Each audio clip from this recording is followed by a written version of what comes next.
Okay. So last time, this is sixth session, and we are discussing Niti Sara's uh, one or ninth chapter, I guess, and it is third in the series, third chapter, and we are discussing from Niti 17. Niti 17, it goes like Na sadashva kashaghatam simho na गजगर्जितं वीरो वा परनिर्दिष्टं न सहेत भीमनिः स्वनम्. Okay, it's talking about four things that are not tolerated by people. People in the sense to different kinds of people. Here we are talking about people who are brave and courageous, heroic, or someone who is established in dharma. To be heroic means to be someone who can speak the truth and without any hesitation. Someone who can embody truth is the person who is said to be the courageous one. So, such a person, just like a good horse, does not tolerate the lash of a whip. A good horse will not take punishment, nor a lion the roar of an elephant. Similarly, a lion will not take the roar of an elephant. It will fight back or it will hunt it down. Similarly, a heroic person, as I said, a heroic person is someone who can embody truth and has the courage, possesses the courage to speak it and practice it and live it. Uh, do not tolerate the command of another, nor a terrifying sound. They will be fearless. So, what gives a person fearlessness is truth, and someone who embodies truth is said to be heroic. And such a person will not take the command of another person, or they will not fear a terrifying sound. What this means is that because they are already established in truth, they can command their own senses, their own body. They take complete ownership of their own body, mind, and Atma, and they only guide it. They don't take the commands of others. They know what is their dharma. If someone knows what is their dharma, they need not be said by someone else. They will practice it anyway. For example, if a person is employed in a role, let's say uh, a software developer, and they have to develop some software. If they know their dharma, they know their task. They don't the manager or some other person need not. They don't have to tell them what to do. If they tell also, if they command them also, they won't take it because they already know what they have to do. And if it aligns with what they have to do, the other person don't have to say it only in the first place. If they are still saying, it means that they are kind of showing their own power, and even then they won't take it. So it's like this. It's also like if one had someone didn't do any wrong and they are still getting punished, take it like a good horse. They are already perfect. They didn't do any wrong. They don't take the punishment. It's like that. So these are all uh, analogies, upamanas given to understand the qualities of a heroic person. It can be you. You can also become heroic by practicing truth, or you can find out who is a truthful person and how their behavior will be. Let's say you have to deal with it. Let's say your enemy itself is a heroic person, like someone who is embodying truth and all, but somehow they are your enemy or they are someone who are against you for some reason. Let's say you are not that truthful or you are in the adharma side. Then one should know, you should know that person they will not tolerate a command, or they don't fear you. They don't, you cannot scare them. So you can understand people like that using this thing. What is the underlying quality that connects a good horse, a lion, and a hero? So in this, it is not aggressiveness or stubbornness. It is noble spirit and self-respect. Self-respect. Second one. Yes, second one.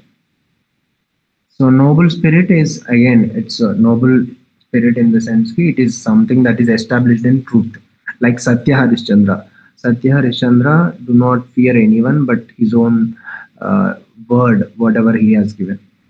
And self-respect. Again, self-respect is the thing that people with whatever strengths they have it. Like if someone is established in truth and they have that noble character and they have it, they respect their own body and their own self as Paramatma itself, and that is the kind of self-respect we are talking about, not ego or something. It is like treating your own body, because our bodies are places where the Paramatma resides, and the body being something that holds the Paramatma and acts as an instrument for Paramatma to act. And with that truth, with that understanding, such a person will have a self-respect towards themselves. So that kind of self-respect we are talking about. Mm, you can use this. Yeah, it's also about setting boundaries. What is it that people can command you about, or what is it that you will take?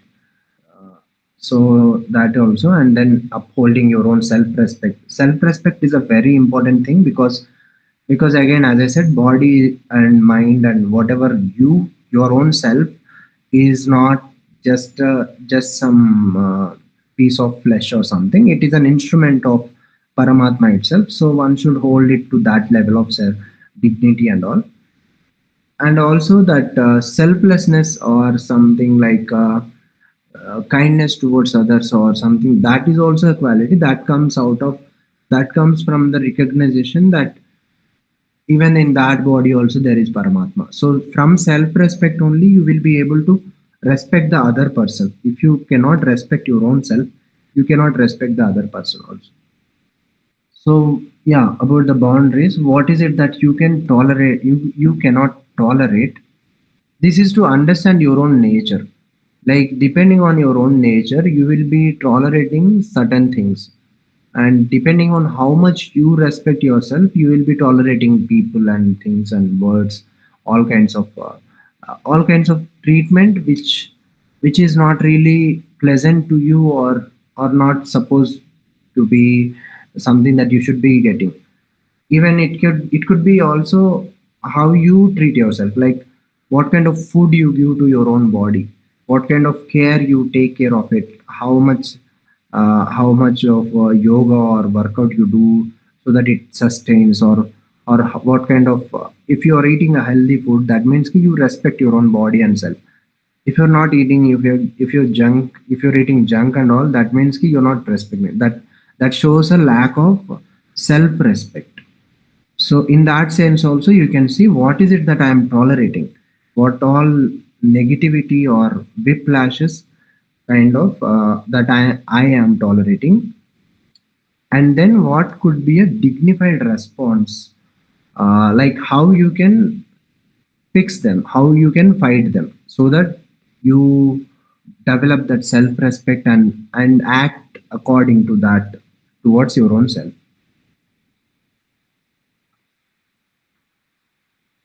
So this verse is about self-respect.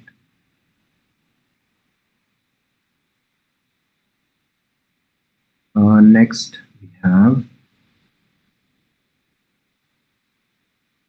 hmm, यदि विभव विहीनः प्रच्युतो वाशु दैवान्नतु खलजनसेवां काङ्क्षयेन्नैव नीचं न तृणमदनकार्ये सुक्षुधार्तोऽति सिंहः पिबति रुधिरमुष्णं प्रायशः कुञ्जराणाम्. Okay, it's again something similar. If one becomes devoid of wealth or falls from a high position by fate, sometimes fate or niyati, based on some kind of karma or some probability, some permutations and combinations, something that's happening outside in the world or within our own life due to some karma. One person who might be having a lot of wealth and all, they might become a beggar, or even they might fall from that position. So even then, such a person should not desire to it's not even saying it should not serve, it is saying desire to. So they should not even desire to serve wicked or lowly people. So this is again about that self-respect only. Uh, Me being the embodiment of Parabrahma and equivalent of Parabrahma itself, how can I be stooping low because of fate to join hands with wicked or lowly people? Lowly people in the sense, again, it's all uh, take truth as the compass, and one that aligns with truth or satyam is high or noble, and one that does not align with satyam is lowly or wicked. So even though fate hits them, such a person should not even desire to serve lowly or wicked for their own udara portion or some food or some other thing. So this is the kind of courage that our ancestors have shown. Like even though they are being uh, they lost all the wealth, all that they have has been looted, and they are being punished, or even they have been put into a lot of violence and kind of torture. Even then they don't bow down to the wicked. They have held themselves high, and they died with dignity, and they didn't give up on their own dharma and their own self. So that is what uh, a kind of an example that you can take. So for this, what is the upamana? A very hungry lion, even though a lion is very hungry, it does not engage in the act of eating grass. It's so that is it's so this is something like a nature itself. In your own nature, if you cultivate uh, truth and self-respect and dharma, you won't fall. Even if the fate hits you down, you won't serve the wicked or lowly people. Just like how a lion will not eat grass, even if it is hungry, it always looks for hot blood of elephants, or something that is white, something that it will hunt and eat. It won't eat grass, grass even though it is hungry. So it's like that. So never settle for something low. That's what it is being said. You have a standard. You set a standard for your own self. This is what I will achieve. This is what I will eat. This is what I will do, and then don't go low on it. For example, if you have set yourself this standard, ki I will eat healthy. To have that self respect means to treat your own body like God itself.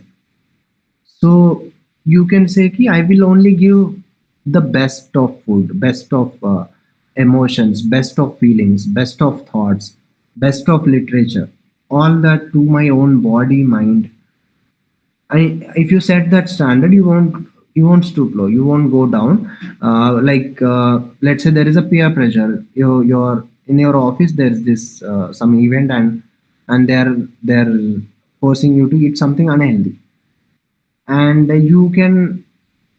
because you have standards, you yourself can stand firm on that, and help others also to set that standard to eat to be healthy. So that way, that the spirit of lion you can embody in your own self. So it's about that. Even though you're hungry, never settle for grass. Go for a wild hunt only. So this doesn't mean to go for meat. It only means to go for the best. Okay, it's about maintaining the character also. Character is said to be something that is very high, and if you can, It's very difficult to hold in the world, but however, if someone can hold it, they'll gain the feet and no, what not feet. They'll gain the name and all the respect that the world can give. Okay. A highly ethical and respected business leader loses their company due to a market crash. Their only immediate job offer is from a corrupt competitor. Yeah, it's again something very direct. So it's about not going for corrupt practices also. Sometimes this happens. It could be uh, out of helplessness, or it could be out of greed. Even out of helplessness, a noble person will not go for a corrupt practice. That's what it is being. They're saying. You can always try to be that lion by keeping this in mind, because it is always rewarding. Even in the short term, something big or corrupt may give benefits. However, life is just at best it could be 100 or 150 years, and after that, it is your jiva which has to take the journey, and through your activities, if you have done the patakam or something that pulls down the jiva, it won't be able to get a good next life, or maybe it won't. It struggles to get a life itself, the sadgati that people talk about. So always think long term. Okay, here, yeah. So the person should refuse a job and endure hardship while seeking an opportunity worthy of their skills. So always, again, it's about standard that you set for yourself, and that what we say worth, any object, any person, or anything that you invest in, you should always check, is it worthy of my attention, of my energy? What is my standard? This is not, even though it sounds like ego, it's not ego, it's about setting your own boundary and all. But it's not that you will reject, or if you act arrogantly towards others, you will be kind. Kindness is also a standard that you set for yourself, and also how you what you accept in your own life is also a standard. Okay. Your own lion's nature. What are the things that form your own core? What is the lion aspect of you? And the grass. What is the grass uh, that you should avoid, or that might sound tempting because of some helplessness? You can check that. And the dignified path, it is the hunting of the elephant. So what is the dignified path for you, for your own worth and standards that you have set for yourself? These standards can vary, it can be different for different people. You need not set standards of Bill Gates or some Elon Musk for your own self. Depending on your own nature and your own situation, every person has their own unique way of setting their own standards and their own definition of dignity and nobleness. So that the definition you yourself have to define for your own self. That definition will be something that aligns with your own truth and your own inner nature, and your own pursuit of delight. What is it that gives you that delight and the happiness? Okay, next, yeah, next one. सकृद् दुष्टञ्च यो मित्रं पुनः सन्धातुमिच्छति स मृत्युमेव गृह्णीयाद् गर्भमश्वतरी यथा. Okay, it's about, yeah, sometimes let's say there's a friend of yours and they have done wrong with you, they have betrayed the trust, or they have turned wicked, uh, or someone who has moved away from the truth. Truth can be the truth that you have established in between your own self, and they have betrayed you with that. So you should never reconcile with them. You should never take back a friend and assume them to be like things have changed and we are normal now. Okay, this might sound a bit against what we have said before. In time, one should make friends with enemies, or one should make enemies with friends. So here, what we are saying is key. The that is strategic friendship. Strategic friendship is a different thing, but a friendship that is like emotional and something very personal, that kind of friendship is different.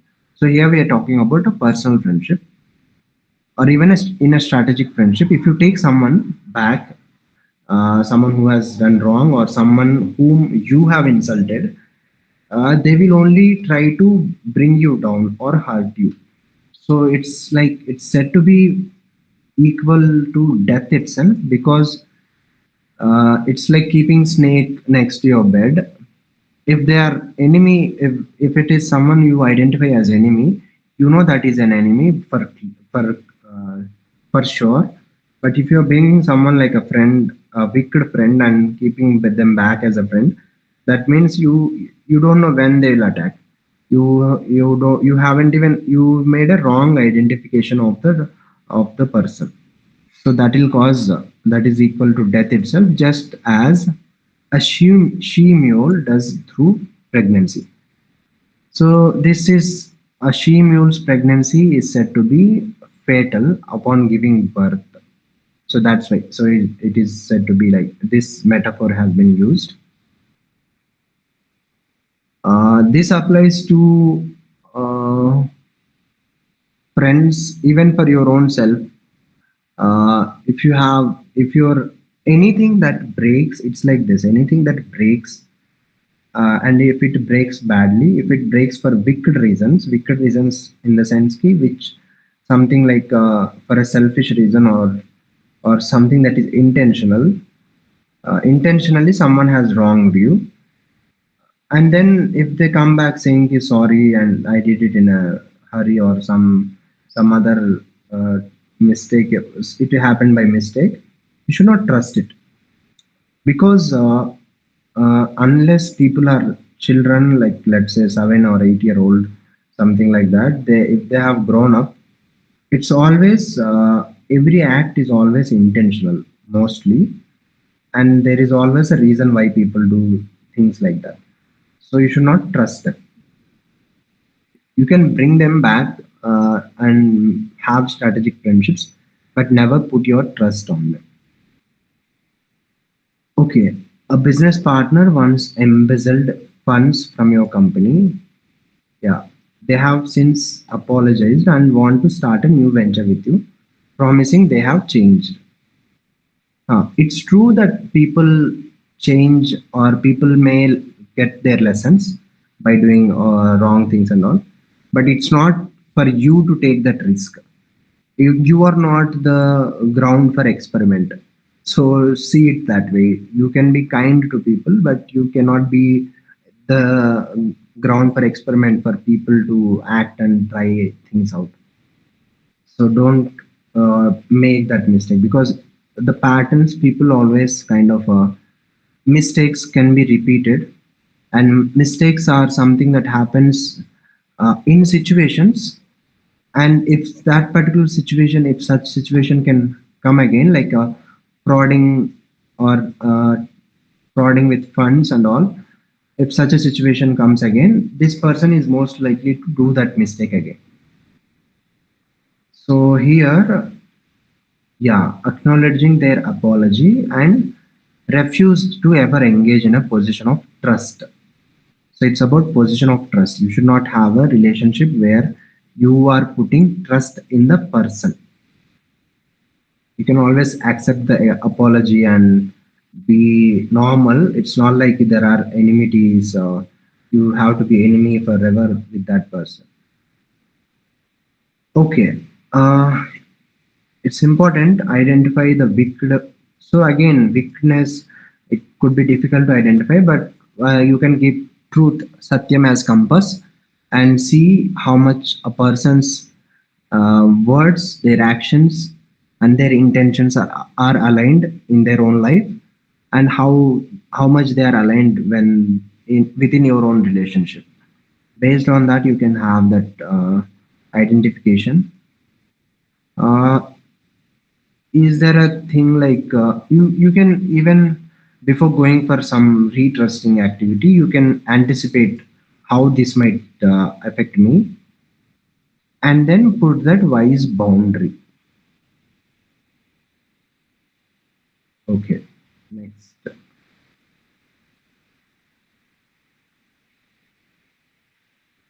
Hmm.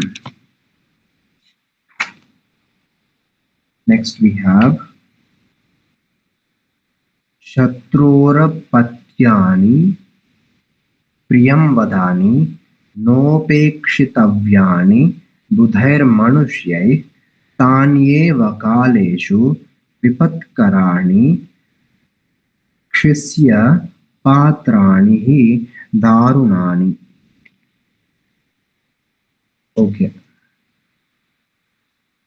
it's kind of again a similar thing. The sweet speaking offspring of an enemy should not be overlooked by the wise people. Okay, in time they themselves become calamitous, for they are indeed terrible vessels of poison. So again about the people of enemy. This is also discussed previously. So if someone is serving an enemy, you should not trust them. If someone is an offspring of an enemy also, you should not put your trust in them, even if they speak sweetly. It's so this is being here what they're saying is they hold the blood and that loyalty towards that their own father or mother, their own parents, and that thing will be taught to them. That enmity will be taught to them. This is who is enemy, who is friend will be taught to them. Or even if they don't teach, just by the actions of their own parents, they'll get to know ki this is an enemy, this is a friend, and they might hold that enmity in themselves. So even though they might appear sweet, they can someday, it's not like immediate, there is an immediate danger. Someday, sometime, the person can act in a negative way, in a way that can hurt you. Okay, the brilliant and charming child of your main business rival asks for a key position in your company. Yeah, this again, direct. This one, do not overlook the potential danger. We are only talking about potential danger.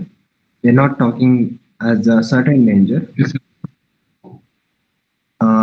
You can politely decline. It's about again, Hmm. don't make yourself the experiment ground for people to try things out. So try. Hmm. Yeah, Kumar, you want to say? No, sir, I'm listening, sir. Okay. So don't make yourself that experiment ground. Be sure and try to be certain as much as possible. Don't take chances.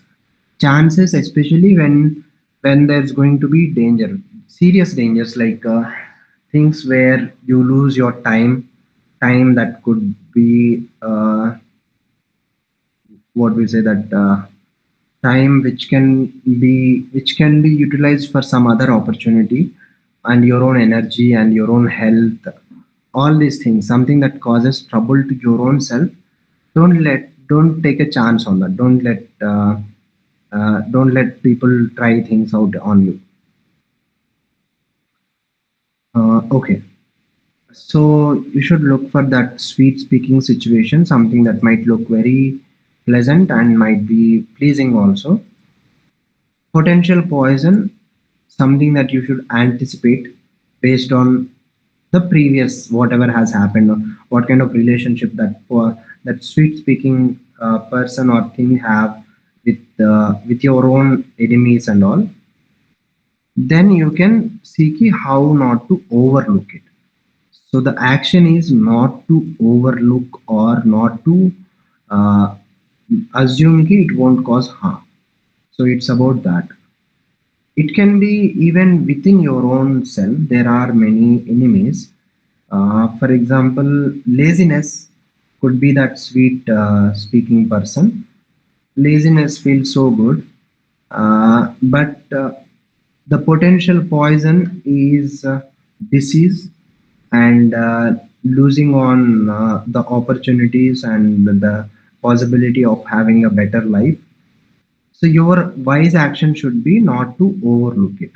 So these things are not just for administrative purposes or something that you use only if you become a king.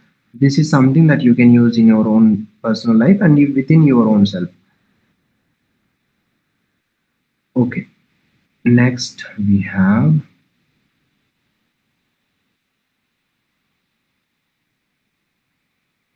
hmm, उपकार गृहीतेन शत्रुना शत्रुमुद्धरेत् पादलग्नं करस्थेन कंटकेनैव कंटकम्. Okay, this is about how to deal with enemies, kind of.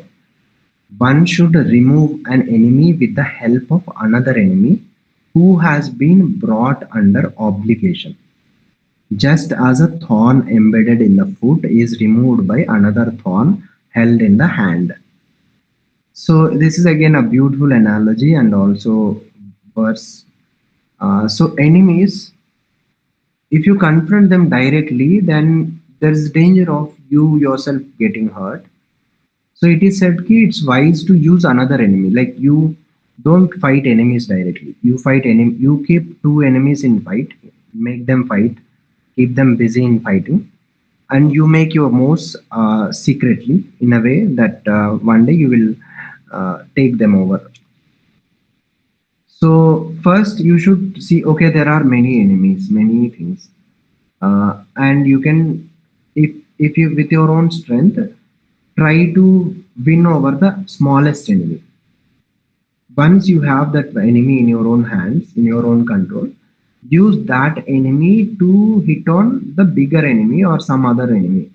This way, even if there is going to be the other person, even if they hit or even if they overpower, it won't cause harm to you, it will only cause harm to the another enemy that you already have. So in the end, it's always like a win case for you. You win anyway. So this the analogy used, upamana used, is this key, like how we remove thorns that get stuck in our legs with another thorn or another sharp object. So that is in our own hand. So it's like that. So first take an enemy into your own hands and use that enemy to remove other enemies. So laziness, uh, laziness and sleepiness. You can first take control of, let's say, sleepiness somehow, and then beat use that to beat the laziness. Uh, okay, I think that's not really a good example. Okay, this can be applied to people and within your own self. See how you can use it. So don't confront your enemies directly. Always use some other enemy to confront them. Let's say you, even in a office fight, let's say you have to say something to your boss directly, and if it is conflicting or challenging, don't say it directly, use some other person to say it. Someone, if it is going to harm you, if you say it, you can use someone who you want to pull down. Okay, this could be a weak example, but still this is just to give an understanding. So you can use another wicked person to talk to another wicked person. So they both fight, and they, even if they fight and they get, something happens, it will only harm one of the wicked persons.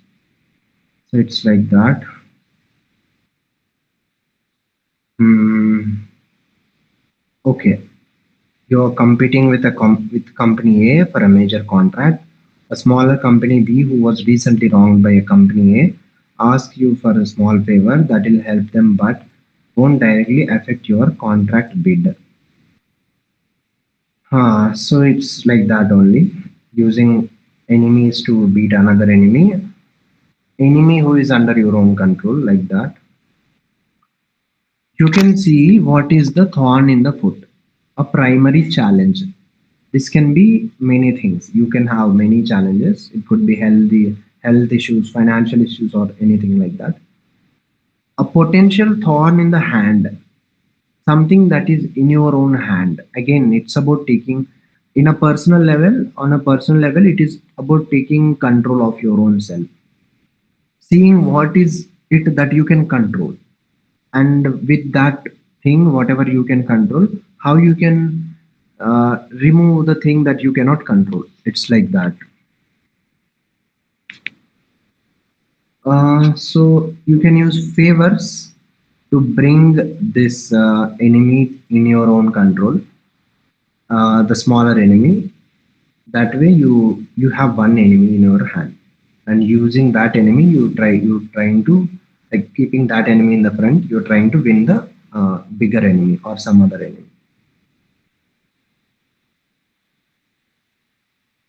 Okay, and next we have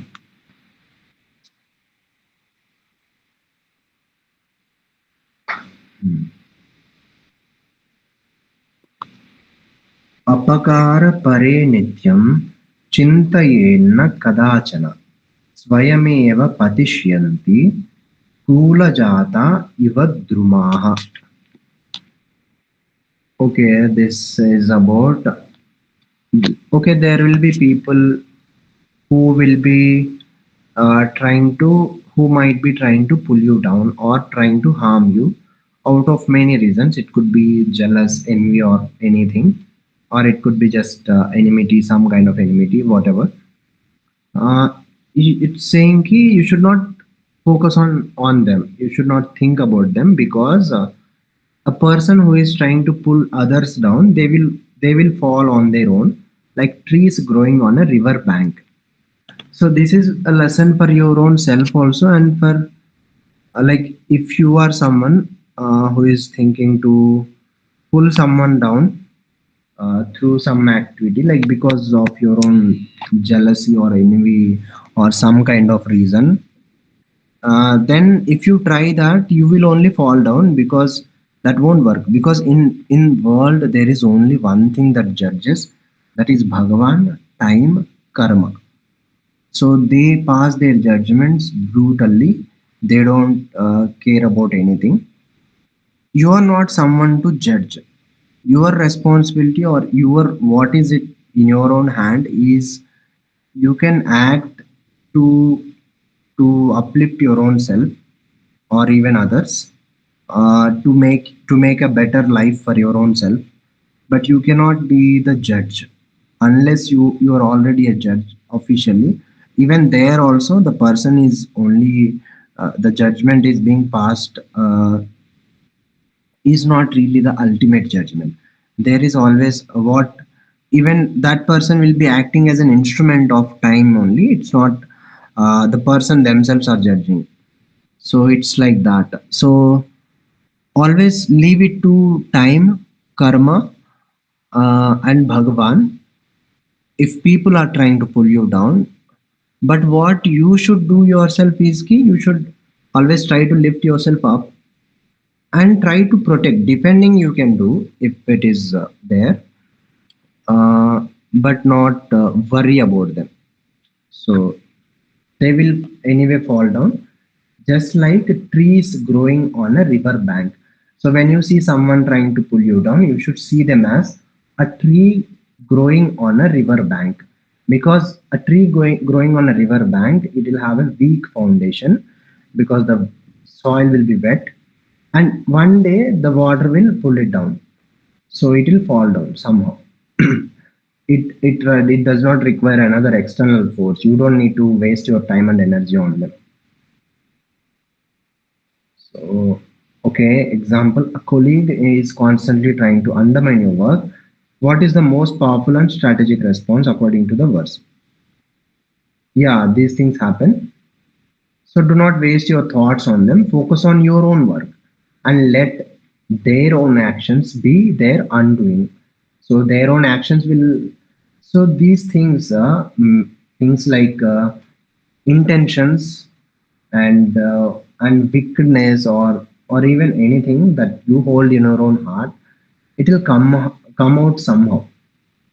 And if it is wickedness you are holding in your own heart, if it is something like hatred or envy against people and you're trying to act it out, that will be that will appear somehow, and that will bring that punishment to you. It will make sure ki you get that lesson that this is not something that you should do. Okay, so see them as riverbank trees. So when you see someone wicked, someone trying to pull you down, you should recall this thing: a riverbank tree. Tree that is on the riverbank with a weak foundation, one day that will be pulled down by its own force. I mean, by its own weakness of the foundation. Don't waste your own thoughts on them. So you can see, first identify what is that riverbank tree in your own life, and then see, are you wasting any thoughts on them, and your own wise focus. So focus should always be at any point of time. It should always be on you, how you can uplift your own self.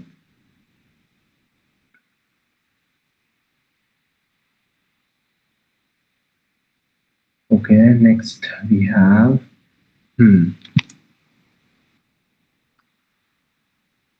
anartha hyartha rupacha अनर्था ह्यर्थरूपाश्च अर्थाश्चानर्थरूपिणः भवन्ति ते विनाशाय दैवायत्तस्य वै सदा. Okay, so here one thing, daivam means so there are these things. So for any karma, it is daivam that gives the result. Daivam is one way of understanding is someone with divyatvam, or someone with a divya sharira, or something that cannot be seen with our own eyes and all, something that is adrashta, and also something um, it's like a natural force only. Again, it's nature itself, you can say, but not nature in the, we simply say nature as something broad, but even in nature things happen. There are specific things taken care by specific kinds of daivas, like for example Surya Bhagavan taking care of all the things that happen on earth. So that's one of the daiva. Okay, and it is daivam that gives the results of your own actions. They have all the calculations, all that is being done. So based on daivam is also seen as fate, because fate is niyati. Niyati is one of the devatas, one of the daughters of Daksha, not Daksha Prajapati, some Prajapati. Okay, so niyati is something that will be taking care of the results based on your actions. Like, we might think if we have done something today and nobody has seen it, the court has not passed the right judgment, and we escaped. But nobody escapes their own karma. It always comes back. So we don't know what all things are there in our own fate. So there is this daivam, that is daivam in your own life. So calamities can appear in the form of assets. Sometimes artha can be calamity, the one that causes calamity. Sometimes calamities can appear in sometimes assets. Artha can appear in the form of calamities. Sometimes it's like this: based on daivam, your own fate. In the good things, there can be calamities, like something that can cause negativity. One direct example is sugar. Sugar looks so sweet, and it looks like an asset itself for the tongue. However, it brings disease, so that is like a calamity. And something that appears to be a calamity, like let's say medicine, or it could be neem ka patta leaf, neem leaves. uh, to the tongue it is like a calamity because it brings very bitter experience to it. However, it improves health. So it, from in that calamity there is an asset. So what you should think you never know. There could be artha where there can be calamity in it, or there can be anartha where there can be assets in it or artha in it. So there is daivam that is acting, and based on that you will find what you have to find. So this is talking about fate, giving what we say a higher state to fate itself, daivam itself, making us humble. So by knowing this, one should be humble. We never know कि कौन सा from which asset which calamity is going to come, from which calamity which asset is going to come. So it's all in the daivam. So that's why that is also one of the reason uh, you should always what we say pray, that praying and all those things we do. It is all to say ki, oh Devi have a good eye on us. So be kind to us like that, because we are not someone who controls the world and all those things. We don't know what we might have done in the past or even in this life. Okay, so it's about fate, daiva. A person inherits a great fortune, but this makes them arrogant and lazy. Yeah, this is also an example, leading to their eventual downfall. So, irrespective of what is there, it's about the person who has received it, how that thing will act towards them. So, here the intervention is of Daiva. A person could be having all the wealth and it could be calamitous to them. By looking this, also this lesson comes up. Uh, it's not about the object. Object itself holds very less value. It's about the person who with whom the object is with. Depending on the person and their own fate, the object can act positively or negatively. So by knowing this, one can avoid chasing external things and try to build their own inner stability and inner strength or inner capacities. Capacity in the sense capacity to again truth. Satyam can be held as compass. The more you align with Satyam, the more Daivam will be kind to you and be helpful to you. Daivam, it could be Daivam, the divine itself, Devatas itself. Devatas are the one who give the fruits of the karma, so it is fate also. So for them, the fate will be kind. Okay, so this is also a lesson ki no object in itself has its own any quality itself. Like gold coin, again, an asset can be anartha or anartha can be artha. We never know, kind of. Okay, next we have कार्यकालोचिता पापा मति सु मति संजायते हि वै सानुकूलेषु दैवेषु पुंसः सर्वत्र जायते. Okay, again something about fate. Indeed, when fates are favorable, a flawless intellect appropriate for the task and time arises in a person. So again, because in the Durga Saptashati itself, the first chapter, it is said ki it is the Mahamaya which which guides the people, their thoughts, or what they get attached to, or what they get go against with, what they think, all that goes in our own minds, all that goes in our own life. It is all controlled. It's not random. It is all calculated and controlled by Mahamaya. So here we are talking about something like that. When the fates are favorable, when the Daivam is favorable, when the time is good, all of a sudden a person can have great intellect, and that can help them do their task in that particular time. So it's not the person itself that who has, so it, we also see this in our own lives also. There are people working hard. Everyone works hard. Let's assume that everyone, let's say everyone who goes into a particular field or something, everyone wants to succeed and everyone puts their own best. Like any genuine person who wants to succeed in their field, they give their 100% or even 200%. However, it is the one whom the fate favors, they only succeed.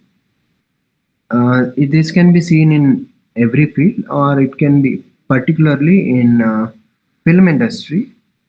A lot of people join film industry. A lot of directors, they work really hard. They make films, but it is only people for whom the fate has favored, and in that particular time, their own minds have worked, and they are able to do that particular task in the correct way, and because of that only success comes in. So even this is again something that you can use to humble yourself, because let's, even if you don't believe in God and all, it's all a lot of probability, and so many combinations that come in together to bring that success to you. It's not your own act or anything. So there are many things acting that are not in your own vision. You cannot even think of them. That something that you cannot think of, something that you cannot see directly, is what is called as adrushta, that which cannot be seen, or it can also be called as daiva. Again, daiva is also something you cannot see. Your own fate you cannot see. Okay, it's about unfair. Again, it's about, it can also be taken as a lesson. If sometimes, if you are not able to do things correctly, you don't need to be harsh on yourself. It could be a bad time. That time may not be favorable to you, and you can wait for your own favorable time when things will be fine for you. So okay, after struggling with a problem for weeks, a person suddenly has a moment of perfect clarity and sees the solution instantly. Yeah, this is also something we are calling as Daivam, fate. In science, it is called as creativity. So in science, creativity is said to be something. Let's say you start working on something, you think about it for a very long time. You do all the brainstorming and all that, and it's very much possible that you won't get a creative. You won't get creative about it, and you won't be able to think of a new innovation in that. But after doing all that, if you give a pause and not think about anything, you do some other activity, all of a sudden it is said that there can be a possibility of for you to be innovative about it. Okay, uh, time. One can again here again we're talking about time. So that is also one reason why people select particular times to do things. The muhurtas are being seen for this reason, because it is the time that has to favor, not the things around you. Because if time favors, it will all go well. If time does not favor, it won't go well. So the a lot rests on time itself. Okay, sometimes we feel, you can just recall moments that align with the verse and think of strengthening this idea. if from your own life's examples, you can do good deeds to cultivate favorable fate. Yeah, again in the Niti Saar only. Previously, we have seen it is from Sadbhava. The devatas will be happy or become favorable. So when you hold Sadbhava in your own heart, Sadbhava is the bhava that aligns with truth. Again, it's the Satyam truth becomes the compass for all that happens in the world. If you align yourself with Satyam, things will be favorable to you.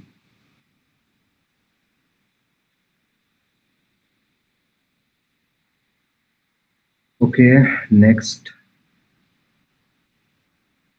धन प्रयोग कार्येषु तथा विद्यागमेषु च आहारे व्यवहारे च त्यक्तलज्जः सदैव हि. Okay, it's talking about in matters of using wealth and acquiring knowledge, in eating and in daily dealings in the sense in your own professional activities. One who abandons shyness becomes happy. So you should not be shy in these activities. You should not hesitate when using wealth, spending it, or even using it for some purposes.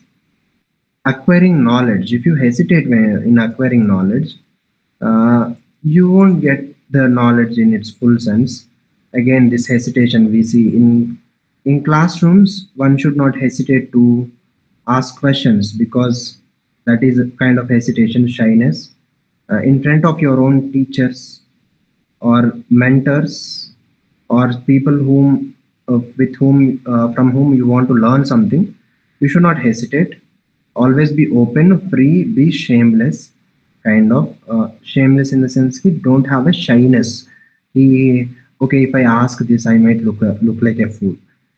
You have a question. If you have a question or doubt, that means ki you are already a fool in that matter. Not a fool in the sense you are already ignorant, someone who does not possess that knowledge. If you ask, then only you will be able to learn about it.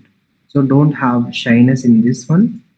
In eating also you should not have shyness. This false modesty will lead to weakness because you won't be able to fulfill your hunger completely. And in dealings, daily dealings such as business, you should be clear, direct, and straightforward. This shyness, this kind of again, it goes against Satyam. So again, Satyam or truth, it stands in the center as a compass. Anything that causes trouble to Satyam, anything that makes ki Satyam cannot be expressed in its full sense. Shyness will cause Satyam to be expressed in a wrong way, or even let it suppress, make it suppress. So this shyness is something that is acting against Satyam. If something goes against Satyam, it will cause trouble. It won't give the full results. So you can recall these things in wealth, in acquiring knowledge, in eating also, and in dealings. Never be shy. If someone is shy and someone is saying things ki you're eating like anything, or you should not ask so many questions to the guru or the teacher, uh, all this is you can just avoid it. You can just ignore those things as something foolish. It's not something wise to do. We know the highest here. Sutaji is saying these things, so you know it from the rishi itself. So this is a wise thing to do and be. Okay, you are in an important lecture and do not understand a key concept that everyone else seems to grasp. Yeah, this is where again. So when you see, ki, okay, everyone understands, I only don't understand. Do not look fool. Do not look like a fool. We kind of hesitate, and if that question is not asked, it will remain. You will never know. That moment of asking question will never come again. It has passed. So you miss that opportunity. What is the shameless and wise course of action?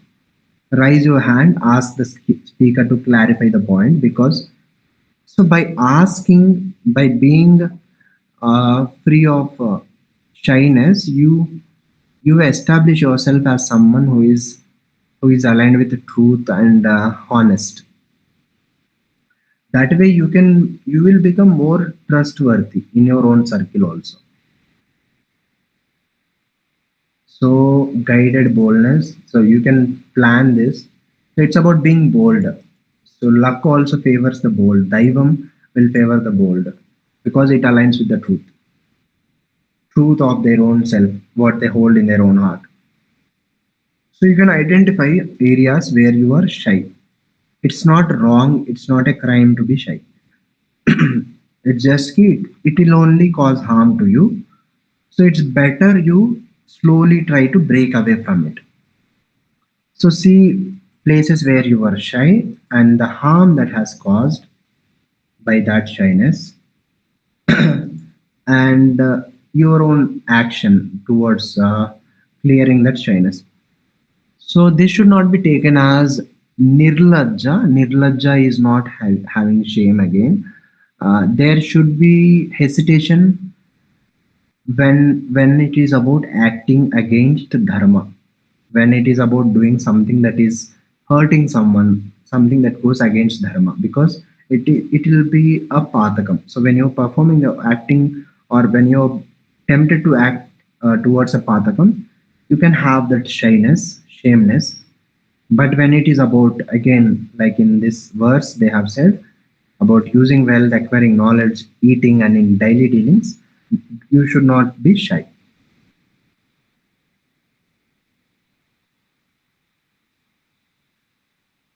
Okay, next we have धनिनः श्रोत्रियो राजा नदी वैद्यस्तु पंचमः पंच यत्र न विद्यन्ते न कुर्यात् तत्र संस्थितम्. Okay, next we have धनिनः, a wealthy person, a learned Vedic scholar. Shrotriya, Shrotriya matlab means Shrotri is someone who recites Shruti. That person is Shrotri. That's a new word, you can add it to your dictionary. Shrotriya is a Vedic scholar. A king, a river. King is someone who takes care of the law and order in that place. An established dharma. A river, and a fifth, and fifth, a physician. So five people are being said. A wealthy person should be there, a learned Vedic scholar, a king, a river, and a physician. Where these five are not present, one should not establish residence there. So if there is a wealthy person, if there is some problem in your own life, you can go to that wealthy person for help. If there is a learned Vedic scholar, if there is a conflict, if there is something that you want to learn, or some dharma sankata, this Vedic scholar can help. If there is a king, they can help in the matters of justice, because a king holds the power to punish. And if there is a river, it can rivers, on the banks of river there will be livelihood. With river you can grow food, and you anyway have water to drink. All the activities, a lot of activities are associated with river, so there should be a river. And a physician, uh, a physician should be there, because if you get sick, you need to heal from that, so that physician should be there. So these five things. So if you're moving to some new place, you can look for it. In this place, is there a person to whom I can go if I'm wronged, or if I face injustice? That will be a king. Is there a person, a learned scholar in this place, a wealthy person, in case if you need any financial help, a river or a water body, and a physician? this is said to be the best place to reside. So that's why you can see many great civilizations like Indus Valley civilization also, they are all established on the banks of rivers. So you're planning to start a new tech company. Which of the following locations would be the best choice according to the principles of the verse? Okay, yeah, for the modern context, if you have to see a city with strong universities, there should be scholars, Shrotriya. But again, having a Shrotriya himself, someone who knows Veda, Shruti is even better. Wealthy people, venture capitalists, yeah, good governance, and high quality of life. High quality of life means having water resource and also a physician or health facilities. This is also something that if you're someone like an administrator, a king, or a policy maker, you can see that these things are present. You can try to make sure such things are present. Like these are like this is like a definition of developed city.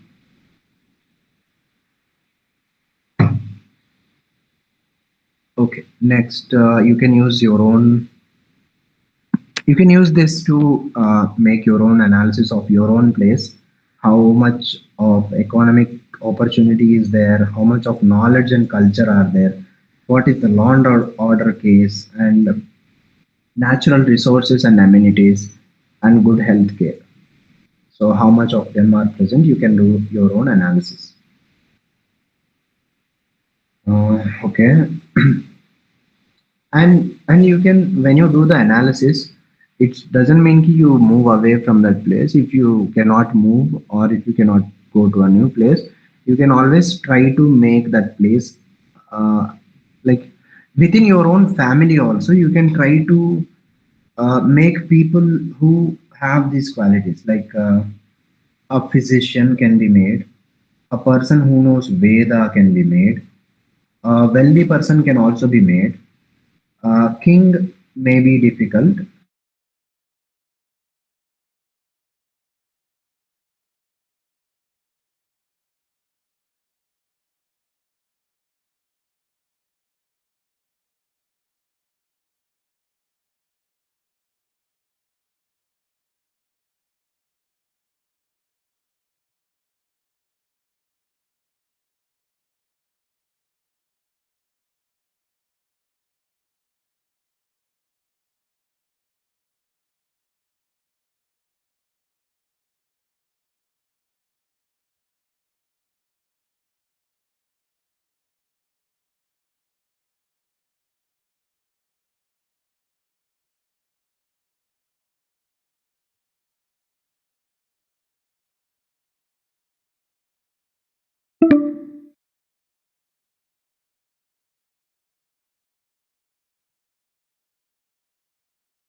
Hmm. Okay, you can see it now. Fine. Okay.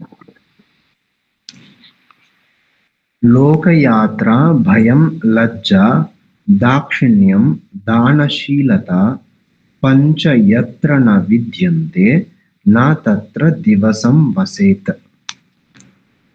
Again, five qualities of a very developed and a place where you can reside. Livelihood. There should be livelihood for you. You should have a way to make money in that place. Fear. There should be fear of wrongdoing in the people. This means that there is a very strong established law and order. I think for this, Dubai is an example. There should be shame in a sin. People should feel shame or have that shame to do a sinful Sinful in the sense not to going against commands of God and all. Sin in the sense ki sin is a patakam. Patakam, that is something that pulls down the jiva. So something that pulls down the jiva is a patakam, and that is something one should be shameful of doing. So in that place, people should be shameful of doing a patakam. Skillfulness, there should be skilled people, and generosity. Generosity is not having that conjusiness. People should be generous. Generosity comes from having one is having abundance of food, wealth, all that, and also a heart that in itself feels abundant. Generosity is kind of an act of Manusha Yagna and also Bhuta Yagna. People where the places where people practice Bhuta Yagna and Manusha Yagna is also can be associated with generosity. So wherever these five are not present, one should not live there even for a day. So these are the things I think it's for people to check for sure. You can look for these things, but it is also for the policymakers and people who are into enforcement and all to look for rulers, politicians. You should, if you are someone who is aspiring or going to be this, so you should look for these things. Like when you speak of development, development should be seen in these terms. Okay, livelihood. Okay, fear of law, shame in wrongdoing. This comes from a society that has its own moral compass. This is something that is being upheld by the society itself. Skillfulness, skill, courtesy, and expertise. Generosity. Generosity is that Bhuta Yagna and Manusha Yagna aspect in the hearts of people. So when there is dharma, people will be generous. Okay, you are offered a high paying job in a new town. You learn that while there is money, the town is known for its high crime rate, corrupt officials, and a general lack of community spirit. So, ideally, you should not be establishing your residence there.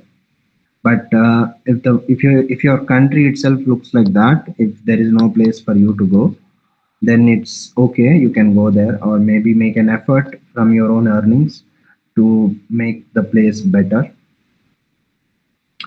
You can do your own audit and see how you can. This is for your own self awareness, and when you get the opportunity to act on it, you can act on it based on your awareness. If you're not aware in the first place, you cannot act also. So it's always good to have awareness of various aspects. Okay, next. कालविच्छोत्रियो राजा नदी साधुश्च पञ्चमः एते यत्र न विद्यन्ते तत्र वासं न कारयेत्.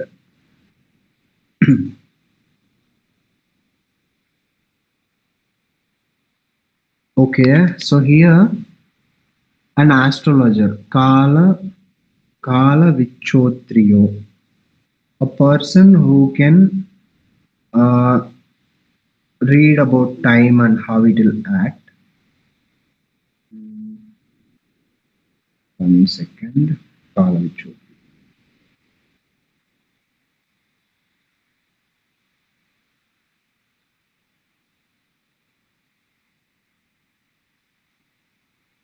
Huh, okay. Then a learned Vedic scholar, Daivagnaha, I think one second. Kala Vichotriyo. Here two words are there. Kala Vit, a person, Kala Vit or Kala Vid, a person who has the knowledge of Kala, that is time. That person is a Jyotishi basically. And Chotriyo, previously we have seen the word Shrotriya, so it's a similar word. Shrotri is someone who knows Shruti, and that person is a Vedic scholar, a person who is well versed in the Vedas. Then Raja, king, Nadi, Nadi is river again. Then Sadhu. Sadhu is uh, Sadhu is a person who sees, who is kind of what we say. Sadhu is a good person. We can say a person who can, an ascetic can also be called as a sadhu. A person who holds good will for the world, for everyone, is also sadhu.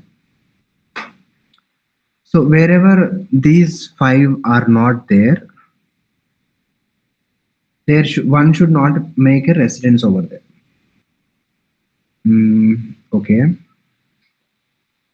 Yeah, another thing I added, Panchamaha, but this not, I think this Panchama is referring to five, these five, Kalavid, Shrotriyo, Raja, Nadi, Sadhu, not Panchama itself. Okay, where these five are not present, one should not make a residence over there. Again, again, these are all things, things or markers of development. if if places are having these things, again there will be subcategories in within these things. So if these things are developed, these things are established in a place, that means ki it is a developed place. So this is for you to check how much developed we are in current situations. And also ki, if you are a policy maker or administrator, you can always look for developing these things. King in the sense ki it is about law and order. Okay. A city is famous for its strong government, beautiful parks, and has many wise experts. However, it's known as a place where businesses and individuals constantly make poorly timed decisions and miss opportunities. Yeah, we spoke a lot about time and its importance. When the right time is there, when activities are done in the right time, they give right results. It's true in, let's say, if we eat at the wrong time, if we are eating food at night, let's say 12 a.m. or like that, it won't give us right results, it won't be digested well, all that will happen, right? So it's as simple as that. Doing things in time, in the right time, is very important. Only then it will give the results that are desired. So here, Kalavit is missing, one who knows the time. So this is, so for that matter also, a Jyotishi is very important. It's not like the Jyotishis, who there will be people who might be using this knowledge in a wrong way, but we are not talking about that. We are talking about people who are actual Jyotishis. Okay, then you can do your own audit for your own community, workplace, city, town, and see, it can start with your own family. In your own family, you can see ki, if I have availability, even take out the family for your own self. Do you have access to these things? That's what you should look for. Do you have access to Kalavit, a Chhodri, a person who knows Veda, a person who knows Jyotisha, a king or an administrator to whom you can go for justice, Nadi or a water resource, Sadhu or a person who holds goodwill for the world. So if you go reach out to them, they'll speak what's good for you. So within your own life, you can see how much of access you have for these things, and based on that, you can call yourself as someone developed or not developed. Okay, next we have नैकत्र परिनिष्ठास्ति ज्ञानस्य किल शौनक सर्वः सर्वं न जानन्ति सर्वज्ञो नास्ति कुत्रचित्. Okay, this is again a very beautiful verse. In world, uh, Sutaji saying to Shaunaka, Expertise in knowledge is not established in any one place. Not everyone knows everything. An all-knowing person does not exist anywhere. This is something you can use to humble yourself. You cannot know everything. You can only know a little, and by knowing this, one should always strive to know what is useful for them. What is it that can help them lead a better, happy, healthy, and a prosperous life? There will be curiosities. Whatever Manas goes and touches, it becomes curious about it and wishes to know about it. It's possible, but it's ideal for you to go for expertise that helps you.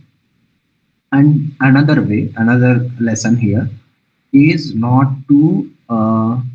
So if someone says ki they know everything, then you should not trust them. First thing, nobody can know everything unless they are Bhagavan itself. But Bhagavan, why will Bhagavan will speak to you about everything? So every person, any person in the world cannot know everything. So that is something that you should keep in your own mind, and by knowing that, you should know ki how much you should know the limitations of humans, and that way you will be able to identify if someone is frauding. So this happens like especially in religions. Some people are claimed or held to be someone who knows everything, which is not really true, which is not really possible for anyone. But they will know some things which will be essential, the essential knowledge, like for example, the uh, knowledge of yoga, for example. It is essential and it is helpful. So knowing that will be helpful, and a person knowing yoga should not say ki I know everything. Knowing essential is different, knowing everything is different. So that difference should be made. Okay, so knowledge is not confined to a single person, a book, or a location. Wisdom can be found everywhere, often in unexpected places. So this is one thing, and it's also because knowledge itself is not external. Knowledge is something that is already there in the person, and it is only from the information that comes from outside, the knowledge is being revealed in the mind. It's not something brought from the outside. No one knows all. No single person can know everything. So this limitation should be kept for your own self, for others also. So by knowing that, you should always be open to learn new things and all that. By knowing that in knowledge can be found anywhere, and nobody knows it all. I also don't know all. By knowing that, by being that humble, there is no all-knowing person. By knowing this also, like sometimes we might tend to see look down on others when they don't know things, but we should not be doing that, because as said here, nobody can know everything. So by knowing that also, you should not try to answer everything. You can just hold back and be okay with saying no, I don't know this thing. By saying that, you open yourself, open a way to learn new things. Okay, two experts are discussing a complex topic. Expert A insists their view is the only correct one. B acknowledges the value in expert A's view but also presents alternative theories, admitting that no one has the full picture. So, yeah, so that is there. That humbleness and also presenting their view. Okay, so true wisdom, it lies in recognizing the limits of one's own knowledge. You can write down things that you feel you are knowledgeable about, and the one thing I don't know about it, you might not know many things. You can list them down. You can take an action to learn about it if it helps in making your life better. It's not you need not know everything. It's only what helps you that you should know.